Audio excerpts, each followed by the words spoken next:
Depuis qu'ils s'étaient installés en Espagne, chaque jour semblait renforcer le lien qui unissait Alcénie et Kadiatou. Leur nouvelle maison était un sanctuaire de bonheur, les murs résonnant de leurs rires et de leurs rêves partagés.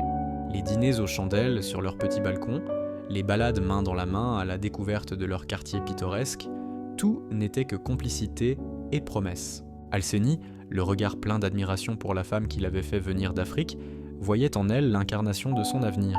Il était persuadé que leur amour, forgé dans l'épreuve et la distance, était désormais indestructible. Chaque geste, chaque regard échangé était un serment silencieux de confiance et de dévotion mutuelle. Pourtant, une ombre commença à s'étendre sur ce tableau idyllique. Kadiatou, autrefois si dépendante de lui, se mit à explorer le monde extérieur avec une curiosité nouvelle, une soif d'indépendance qu'Alcénie ne lui connaissait pas. Elle passait de plus en plus de temps dehors, invoquant des cours de langue ou de nouvelles amitiés. Ses décisions, elle les prenait seule, sans plus le consulter. Aveuglée par son amour, Alcénie ne vit aucun mal à cela. Un jour, dans un élan de confiance absolue, il se rendit à la banque et fit mettre tous leurs comptes et biens à leurs deux noms. Il lui montra les documents signés, un sourire aux lèvres, s'attendant à la voir émue. Mais le sourire de Kadiatou fut bref, presque forcé. Bientôt, ses opinions devinrent des contradictions, ses suggestions des ordres. Alcénie, décontenancé, sentit les premiers frissons d'un changement qu'il ne comprenait pas. L'harmonie laissa rapidement place à la discorde. Les premières disputes, d'abord rares et feutrées, devinrent vite un vacarme quotidien. Kadiatou, la voix tranchante, faisait désormais étalage d'une connaissance surprenante des lois espagnoles, mentionnant les procédures de séparation et les droits des femmes avec une assurance glaçante.